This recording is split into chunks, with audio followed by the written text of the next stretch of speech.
Hi everyone, I'm Irene, and today I'm going to be doing a book review of Lisa Kleypas' Devil in Disguise.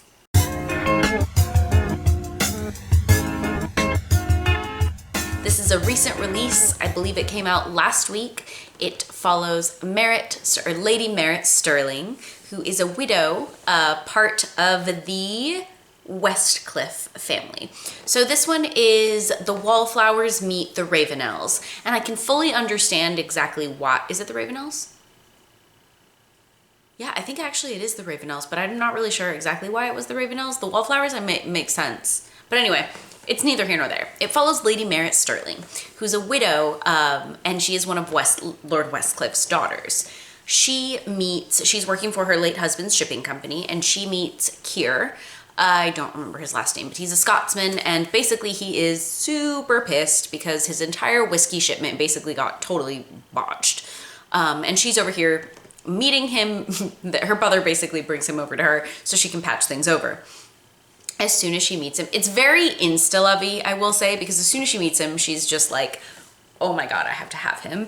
And she almost like a cat in heat kind of, and she like really pursues him actually. She's been a widow for quite a while and basically has decided that she's not gonna get married, almost until she just meets him. Anyway, I digress. So she shows him to she basically patches everything over, fixes everything, and shows him to some quarters in her warehouse where he can basically stay, keep himself, has a bed to stay. She invites him over for dinner. Literally on the first day that she invites him, it's not the first day. I think there's some time that passes. She ends up inviting him over for dinner where she basically cannot control herself and makes him stay over. They have this incredible experience. Now, as he was on his way over, he almost gets stabbed, right? So there's all of a sudden this whole plot.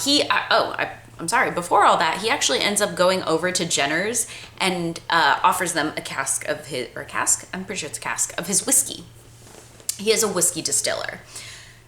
He meets Lord Kingston? They keep calling him Kingston, but it's St. Vincent. So he meets St. Vincent and he's literally like, whoa, what is this? They look exactly alike. So you can pretty much tell exactly what the plot is at this point. It didn't ruin it for me. So kind of at this time, as he meets him, he does this, he goes over to Merritt's. As he's on his way to Merritt's, he gets someone tries to stab him, which is very weird. And then after he leaves Merritt, after this whole night goes by, someone basically locks him in her warehouse and burns the entire warehouse. So it's really obvious at this point that someone is clearly trying to kill him. Lord St. Vincent comes to the rescue. And basically he's like, no, you're gonna come to my house. You're gonna recover at my Essex estate.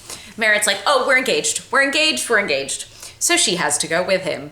Her lack of any kind of discretion in this is outstanding. I don't know. I really loved her character. I always think the ones where it's a widow the ones with widows versus virgins are a million times better. I thought this was very cute. All in all, I don't know that there was anything particularly exceptional. I do think this was Lisa Kleypas' first Scot character. I thought it was good. He actually was only moderately Scottish because of what you end up finding out later in the book. But the whole him and Merritt's relationship I thought was really great. I thought he was a really great protagonist and they were really equal in each other. I thought for the most part, all the side plots that they add to this one are really nice. I fully see the connection that we ended up having with the Wallflowers, and I personally really loved it. I thought it was really nice for me personally, especially after having just finished the Wallflowers. It was really lovely to see all of Westcliff and St. Vincent in fatherly roles. I thought that was very, very cute. It's just that you just fall in love with these characters, and it's really nice to see all of their stories and to see them end up happy.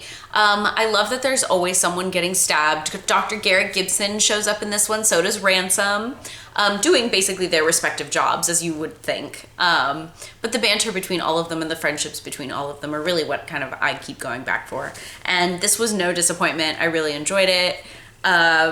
I don't really have much more to say about this one aside of definitely go check it out. It was well worth it. I think it was a lovely, for me, like I said, because I finished recently all of the Wallflower series, it was such a nice, beautiful wrap up with all of them, and I love seeing all of those players as well.